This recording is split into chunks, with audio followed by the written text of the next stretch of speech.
Really good question from our buddy Alistair, who wants a little bit of clarification on a quote that I put on Facebook, an Elliot Hulse original quote I put on Facebook just the other day. I referred to the ugly trap of comparison that many of us get lost in. We go about our lives comparing ourselves to other people and never really get anywhere because we're always looking on the outside. We're looking at appearances and measuring what we think is ourselves, because most people are not very in touch with themselves, measuring what little we know of ourselves against what little we see of other people, because appearances are never what they seem. And it is a very masochistic trap to get in, because you're constantly beating yourself down and building someone else up. Do you see? So it's a terrible place to be in. My suggestion to getting out of that trap in my quote was to get in touch with your feelings, honor, respect, appreciate them, and trust your gut. Right? Alistair's a little confused. He's wondering, like, what does that actually mean? How do I do that? And why would that break me free from the ugly cycle of comparison? What you've got to understand is that from a very early age, we begin conditioning our children, and we ourselves have been conditioned not to trust the only thing that we have.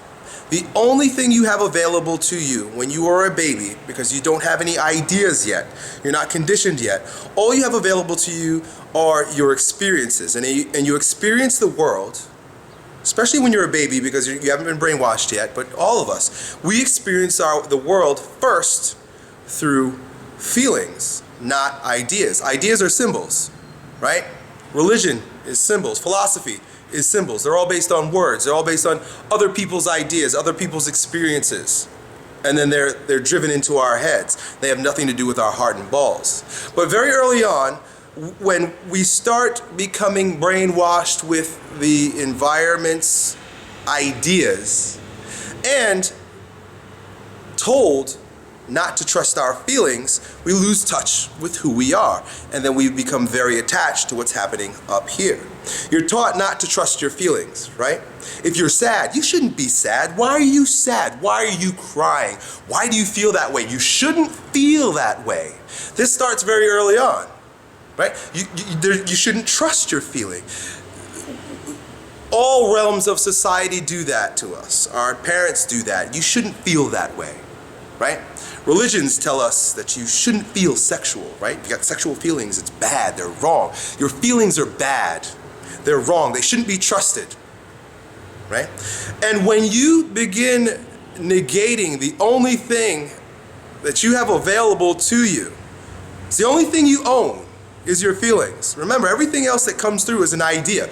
They're all simply ideas. You might call them truth, but still they're just symbols. Your experience, what's happening in your body is true. It's always true. Someone asked me about hate before. They said, well, if you feel hate, that's wrong. No. Feeling hate is what's happening in your body, so it's true. It's right. Violence is wrong. The way you act out the feeling in your body is wrong. But to place a judgment, to place a moral judgment on what's happening in your body creates a schizophrenic attitude, character. And when the head and the body are split, the head goes off and searches for what it should attach to. And all it can do is see the forms presented to us through other people. Boy, that guy's got a really nice car. That guy's got a nicer voice than me. That guy's got a hotter wife than I've got. That guy's got a bigger house. The head is out there, detached from the body. The body may, meanwhile, be saying, boy, I really just want to go for a walk. I really just want to go hiking. I really just want to play an instrument. I really just want to breathe. Right?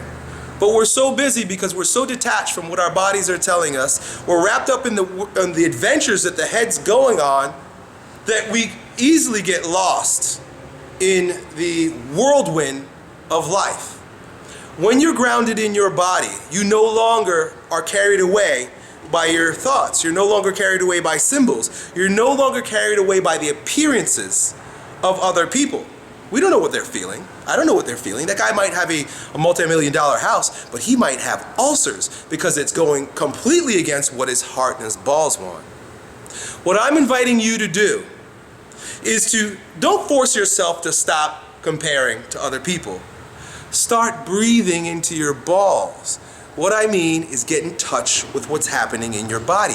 Trust your body. Because if everyone is telling you that you need to go and be a lawyer, and you see all your lawyer uncles and aunts and your lawyer friends with what are the trappings of success without really getting a subjective experience for what's going on in their bodies, you can very easily be carried away into believing that's what I need to do, and you're comparing yourself to them on the same journey.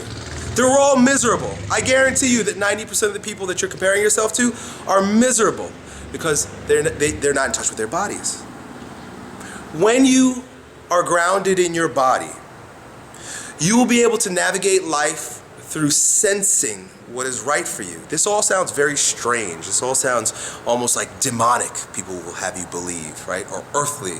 I don't know what it is. They use all types of manipulative techniques to cajole us into using our heads and not trusting our hearts. What I'm telling you is forget the symbols, forget what people have told you, forget what everyone else is doing, and feel your way through life. Let your heart and your balls navigate you. This is very scary. This requires a lot of courage, and a lot of people are not going to trust you. They don't trust me because I say shit like this. Elliot, that doesn't make any sense. What if your heart tells you blank? What if your heart's wrong? Your feelings are wrong. What's going on in your body is wrong. It's evil. It's bad. I'm saying fuck that. Fuck you. Trust your heart. You might not have what someone else who has a neurotic drive towards worldly success gets, right? Seemingly on the outside. You might not get the fast car and the big house, but you still own your balls. You still own your heart. Do you understand? And to me, and maybe, obviously, I'm an eccentric, crazy, weird-ass dude, right?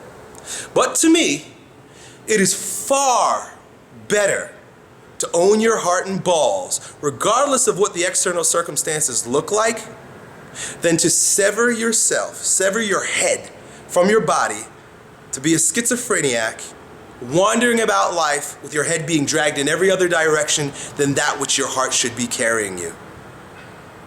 Trust your feelings is the first place to begin. If you're feeling anxious, be with it, own it, look at it. If something feels good to you, but it's evil, it shouldn't feel so good that, I shouldn't be getting an erection right now with that girl walking by because it's evil. Own it. Own it. Don't place a moral judgment on your feeling. It feels good when I just paint. I just want to fucking paint. I just want to make finger paintings. When I put my fingers in the paint and I rub it, I go all over the wall, and I take more and I splash it and I scream. It just feels good. What's that going to get you, son? That ain't going to get you a good job. That ain't going to get you a career. What about insurance? Shut that shit out. They're forcing you back into the arena of comparison. Shut that shit out completely. Be with that feeling. If you feel great painting with your fucking fingers on a wall, go and do it. Go and do it as much as you can. Because it's going to lead you down a path. Your heart, if you start trusting your heart with the little things, right? It might not cost you much to go paint on your wall with your fingers, right? You still got your job. You still got all of the things that you've got, all your responsibilities. But you're doing one thing. You're letting your heart speak just a little bit. Do that thing. You're exercising your heart. Do that thing, and your heart's going to lead you somewhere else. Your heart's going to say, you know what? It'd be really cool if you put this on canvas. Let's put it on a freaking canvas. And you start getting better at it. You know how to manipulate your fingers better. You know how to mix colors better. And you make this thing, and it's like, whoa, that's really fucking awesome. I'm going to take a picture of it and put it on Facebook. You take a picture of that thing, you put it on Facebook, right? This is what you do at night when you go home from work because you have nothing else to do but listen to your heart. And someone says, wow, that is a brilliant fucking picture. And they share it with 100 people. And someone finds it and says, I'm an art collector and I'd like to pay you $200 for that. Can you make one like that for me? In fact, I have a whole wall in my house that I was trying to figure out what to do with. Would you mind coming? I'll pay you $500. I'll pay you $1,000. I'll pay you $5,000 to do this. You go and do it. Well, and this may or may not happen, but my point is that if you follow your heart, you'll be okay. So you get $5,000 for doing something that you love. You take a picture of that, you put it on Facebook, and then you've got 10 people, plus that guy's referring you to other people, that you can go and earn more money doing the thing that you love. There's always a way. When you follow your heart and you do the things that are in your heart, and instead of comparing yourself to other people and following the path that they've brainwashed you for, all sorts of magical opportunities open up, right? The difference is that the traditional path has a ladder of success. You can look at it, go to college, get a career, which is, no longer a reality. It's a hope, it's a wish. Get a pension plan, retire, blah, blah, blah, blah. There's like a linear approach.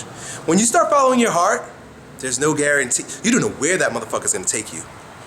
Your heart will take you down some crazy freaking roads. I could guarantee you one thing about where your heart's gonna take you though. It's the path that you're supposed to go. It's a path that you need to go, because every single challenge that your heart will take you to face is set there to make you become a stronger version of yourself. Not this bullshit path that someone else has created for you so that you can compare yourself to all the other slaves.